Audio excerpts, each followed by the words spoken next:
ओम शांति। 15 मार्च 2025 सुनते हैं आज की साकार मुरली। प्रातः मुरली ओम शांति। बाप दादा मधुबन। आज शिव बाबा बोले, मीठे बच्चे अब वापस घर जाना है। बाबा कहते मीठे बच्चे अब वापस घर जाना है। कौन से घर? अपने परम धाम। इसीलिए देह सहित देह के सब संबंधों को भूल एक बाप को याद करो। एक बाप कौन? शिव बाबा को याद करो। यही है सच्ची गीता का सार। इतनी बाबा ने कहा जो गीता सुनाई जाती है, लक्ष्मी बाबा ने सुनाई गीता, तो इतनी बड़ी गीता का सार क्या निकला कि देह सही देह के सब संबंधों को भूल एक बाबा को याद करो। यही है सच्ची गीता का सार। प्रश्न है, तुम बच्चों का सहज पुरुषार्थ क्या है? तुम बच्चों का सहज पुरुषार्थ क्या है? पुरुषार्थ अर्थात पुरुष। पुरुष माना आत्मा। आत्मा के अर्थ क्या करना है? सहज आत्मा के अर्थ क्या करना है? उत्तर है, बाबा कहते तुम बिल्कुल चुप रहो। चुप रहने से ही बाप का वर्षा ले लेंगे, क्योंकि शांति क्या है? गले का हार है, आत्मा का स्वधर्म है। तो बाबा को याद करना है, सृष्टि चक्र को फिराना है, तो शांति में ही ये सब होगा ना। अगर हलचल में रहेंगे तो सृष्टि चक्र भी नहीं घूमेगा, है ना, और बाप का वर्षा भी नहीं ले सकेंगे। तो बाबा की याद से तुम्हारे विकर्म विनाश होंगे, आयु भी बड़ी होगी, और चक्र को जानने से चक्रवर्ती राजा बन जाएंगे। यही है सहज पुरुषार्थ। बाबा ने क्या कहा कि बाबा कहते तुम बिल्कुल चुप रहो। चुप रहने से ही बाप का वर्षा ले लेंगे। बाबा को याद करना है, सृष्टि चक्र को फिराना है। याद से तुम्हारे विकर्म विनाश होंगे, आयु बड़ी होगी, और चक्र को जानने से तुम चक्रवर्ती राजा बन जाएंगे। यही है सहज पुरुषार्थ जो बाबा बच्चों को करने के लिए बोलते हैं। अच्छा, ओम शांति। ओम शांति। मीठे मीठे रूहानी बच्चों प्रति रूहानी बाप फिर से समझा रहे हैं। रोज रोज समझानी देते हैं। बच्चे तो समझते हैं, बरोबर हम गीता का ज्ञान पढ़ रहे हैं। कल्प पहले मुआफिक माना 5000 साल पहले भी हमने ये ज्ञान सुना था, ये पढ़ाई पढ़ी थी, और फिर से हम आज शिव बाबा द्वारा ये पढ़ाई पढ़ रहे हैं। परंतु श्री कृष्ण नहीं पढ़ाते, परम पिता परमात्मा हमको पढ़ाते हैं। वही हमको फिर से राजयोग सिखा रहे हैं। तुम अभी डायरेक्ट भगवान से सुन रहे हो।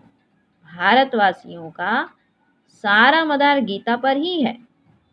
उस गीता में भी लिखा हुआ है कि रुद्र ज्ञान यज्ञ रचा।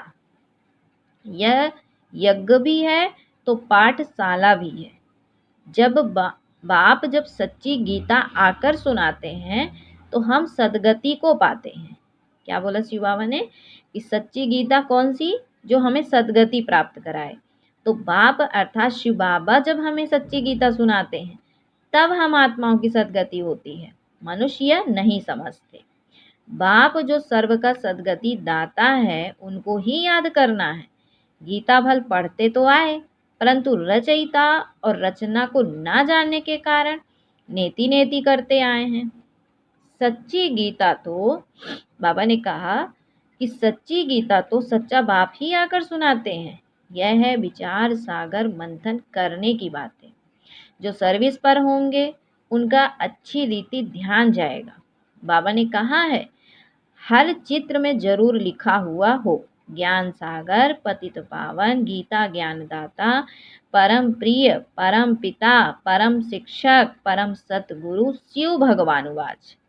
वाह बाबा, क्या बोला शिव बाबा ने कि बाबा ने कहा है हर चित्र में जरूर लिखा हुआ हो। क्या क्या लिखा हुआ हो? ज्ञान सागर पतित पावन गीता ज्ञानदाता परम प्रिय परम पिता परम शिक्षक परम सतगुरु शिव भगवान वाच। यह अक्षर तो जरूर लिखो जो मनुष्य समझ जाए। त्रिमूर्ति शिव परमात्मा ही गीता का भगवान है, न कि श्री कृष्ण। त्रिमूर्ति शिव परमात्मा ही गीता का भगवान है, न कि श्री कृष्ण। ओपिनियन भी इस पर लिखाते हैं।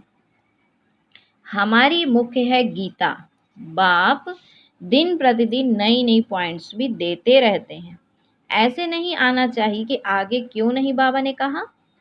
ड्रामा में नहीं था। बाबा की मुरली से नई नई पॉइंट्स निकालनी चाहिए। लिखते भी हैं, राइज और फॉल, उत्थान और पतन।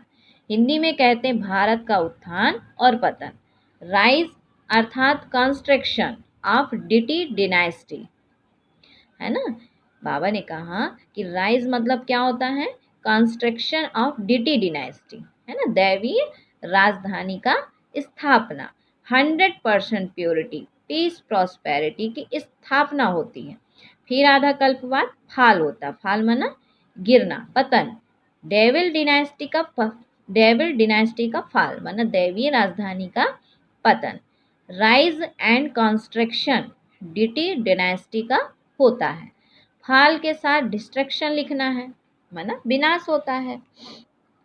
तुम्हारा सारा मदार गीता पर है। बाप ही आकर सच्ची गीता सुनाते हैं।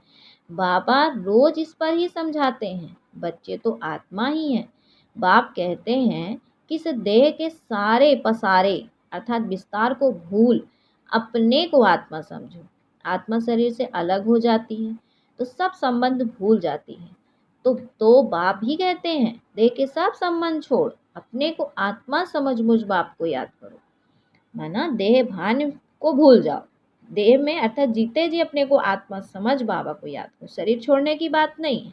जैसे बाबा ने उदाहरण दिया कि शरीर छोड़ने के बाद सब संबंध खत्म हो जाते हैं। यहाँ पर हमको इस पढ़ाई से ही, बुद्धि से ही देह को भूल अपने को आत्मा समझ सिर्फ बाप को याद करना है। अभी घर जाना है ना। आधा कल वापिस जाने के लिए इतनी भक्ति आदि की है। क्योंकि भक्ति इतनी कि हम अब घर जाना चाहते हैं। सतयुग में तो कोई वापस जाने का पुरुषार्थ नहीं करते क्योंकि वहाँ दुख नहीं है। और भक्ति क्यों की? क्योंकि हमें बहुत दुख था तो हमने इतनी भक्ति की कि भगवान हमें अपने पास बुला ले, हमें अपने घर ले चले। तो वहाँ तो सुख ही सुख है। गाते भी हैं, दुख में सिमरण सब करे, सुख में करे ना कोई। परंतु सुख कब है, दुख कब है, यह नहीं समझते। हमारी सब बातें हैं गुप्त। हम भी रूहानी मिलिट्री है ना। शिव बाबा की शक्ति सेना है। शिव बाबा की शक्ति सेना, तो इनका अर्थ भी कोई समझ ना सके। देवियों आदि की इतनी पूजा होती है परंतु कोई की भी बायोग्राफी को नहीं जानते हैं। जिनकी पूजा करते हैं उनकी बायोग्राफी को जानना चाहिए ना। बाबा ने कहा कि जिनकी पूजा करते हैं उनकी बायोग्राफी को जानना चाहिए ना। उच्च ते उच्च शिव की पूजा है, फिर ब्रह्मा विष्णु शंकर की, फिर लक्ष्मी नारायण, राधे कृष्ण के मंदिर हैं और तो कोई है नहीं। एक ही शिव बाबा पर कितने भिन्न भिन्न नाम रख मंदिर बनाए हैं। अभी तुम्हारी बुद्धि में सारा चक्र है। ड्रामा में मुख्य मुख्य एक्टर्स भी होते हैं ना। वह है हद का ड्रामा, यह है बेहद का ड्रामा। इसमें मुख्य कौन कौन है यह तुम जानते हो। मनुष्य तो कह देते हैं राम जी संसार बना ही नहीं है, इस पर भी एक शास्त्र बनाया है। अर्थ कुछ भी नहीं समझते। क्या कहा बाबा ने कि अर्थ कुछ भी नहीं समझते। बाप ने तुम बच्चों को बहुत सहज पुरुषार्थ सिखाया है। सबसे सहज पुरुषार्थ है तुम बिल्कुल चुप रहो। चुप रहने से ही बाप का वर्षा ले लेंगे। बाप को याद करना है, सृष्टि चक्र को याद करना है। बाप के याद से तुम्हारे विकर्म विनाश होंगे, तुम निरोगी बनेंगे, आयु बड़ी होगी। चक्र को जानने से चक्रवर्ती राजा बनेंगे। अभी हो नरक के मालिक, फिर स्वर्ग के मालिक बनेंगे। स्वर्ग के मालिक तो सब बनते हैं, फिर उसमें है पद, है ना। बाबा कहते नंबरवार है ना, पद भी तो है। तो कहा जितना आप समान बनाएंगे उतना ऊंच पद पाएंगे। अविनाशी ज्ञान रत्नों का दान ही नहीं करेंगे तो रिटर्न में क्या मिलेगा। कोई साहूकार बनते हैं तो कहा जाता है इसने पास्ट जन्म में दान पुण्य अच्छा किया है। अभी बच्चे जानते हैं कि रावण राज्य में तो सब पाप ही करते हैं। सबसे पुण्य आत्मा है श्री लक्ष्मी नारायण। हाँ, ब्राह्मणों को भी उच्च रखेंगे। जो सबको उच्च बनाते हैं वह तो प्रारब्ध है। यह ब्रह्मा मुख वंशावली ब्राह्मण कुल भूषण श्रीमत पर यह श्रेष्ठ कर्तव्य करते हैं। ब्रह्मा का नाम है मुख्य। त्रिमूर्ति ब्रह्मा कहते हैं ना, त्रिमूर्ति ब्रह्मा कहते हैं ना। अभी तो तुमको इस बात में त्रिमूर्ति शिव कहना पड़े। ब्रह्मा द्वारा स्थापना, शंकर द्वारा विनाश, यह तो गायन है ना। विराट रूप में भी बनाते हैं, परंतु उसमें न शिव को दिखाते हैं और न ब्रह्मा को दिखाते हैं। तो बाबा ने कहा यह भी तुम बच्चों को समझाना है। तुम्हारे में भी यथार्थ रीति मुश्किल कोई की बुद्धि में बैठता है। आधा पॉइंट्स है ना, जिसको टॉपिक्स भी कहते हैं। कितनी टॉपिक्स मिलती है। सच्ची गीता भगवान के द्वारा सुनने से मनुष्य से देवता, विश्व के मालिक बन जाते हैं। टॉपिक कितनी अच्छी है, परंतु समझाने का भी अक्ल चाहिए ना। यह बात क्लियर लिखनी चाहिए, जो मनुष्य समझे और पूछे। कितना सहज है। एक एक ज्ञान की पॉइंट्स लाखों करोड़ों रुपयों की है, जिससे तुम क्या से क्या बनते हो। तुम्हारे कदम कदम में पदम है। इसलिए देवताओं को भी पदम का फूल दिखाते हैं। तुम ब्रह्मा मुख वंशावली ब्राह्मणों का नाम ही गुम कर दिया है। वह ब्राह्मण लोग कच्छ में कुरम गीता लेते हैं। कच्छ में कुरम अर्थात कच्छ किसे कहा? बुद्धि। तो अभी तुम हो सच्चे ब्राह्मण। तुम्हारे कच्छ अर्थात बुद्धि में है सत्यम, गीता सत्यम, उनके कक्ष में है कुरम। तो सबको नशा चढ़ना चाहिए। हम तो श्रीमत पर स्वर्ग बना रहे हैं, बाप राजयोग सिखला रहे हैं। तुम्हारे पास कोई पुस्तक नहीं है, लेकिन यह सिंपल बैच ही तुम्हारी सच्ची गीता है।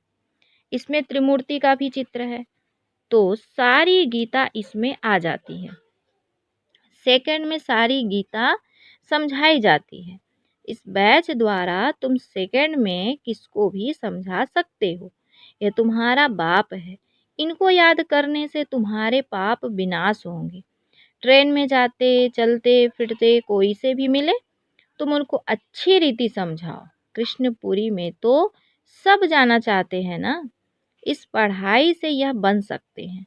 पढ़ाई से राजाई स्थापन होती है, और धर्म स्थापक कोई राजाई नहीं स्थापन करते। तुम जानते हो, हम राजयोग सीखते हैं भविष्य 21 जन्मों के लिए। तो कितनी अच्छी पढ़ाई है। फिर रोज 1 घंटा पढ़ो, बस। यह पढ़ाई तो 4-5 घंटे के लिए होती है। यह 1 घंटा भी बस है।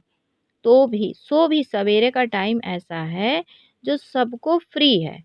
बाकी कोई बांधेले आदि हैं, सवेरे नहीं आ सकते हैं, तो और टाइम रखे हैं। बैच लगा हुआ हो, कहाँ भी जाओ यह पैगाम देते जाओ।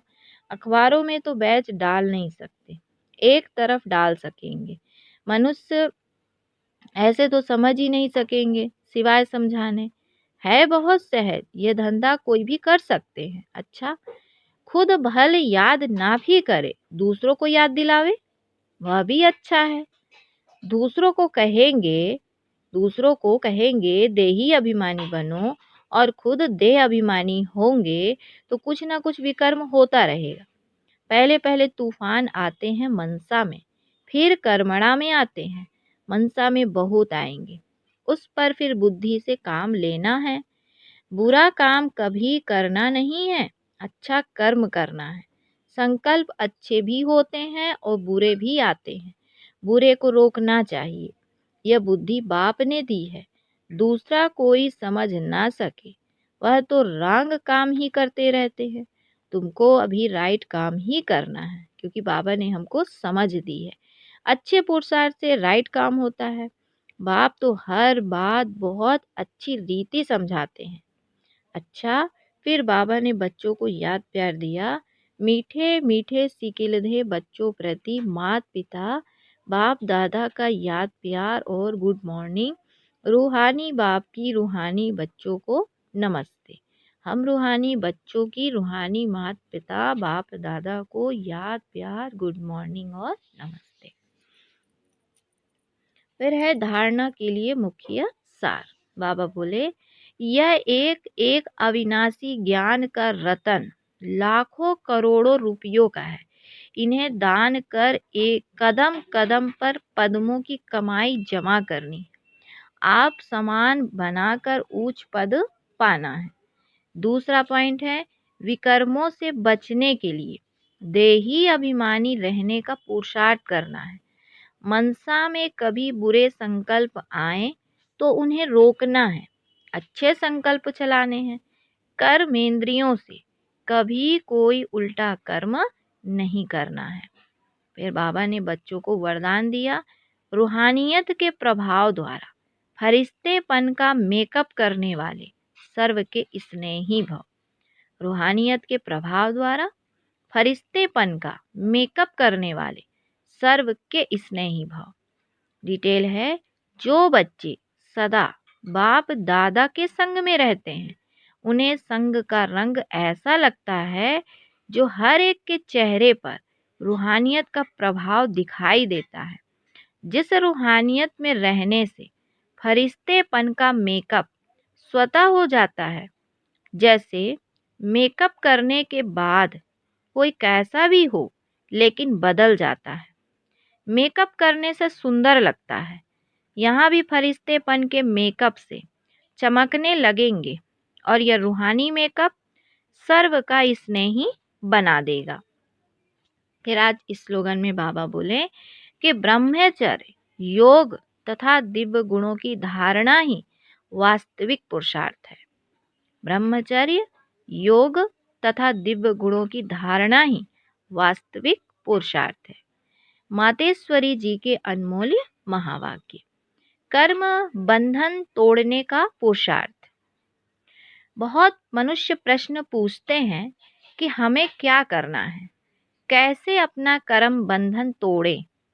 अब हर एक की जन्म पत्री को बाबा कहते, अब हर एक की जन्म पत्री को तो बाप जानता है।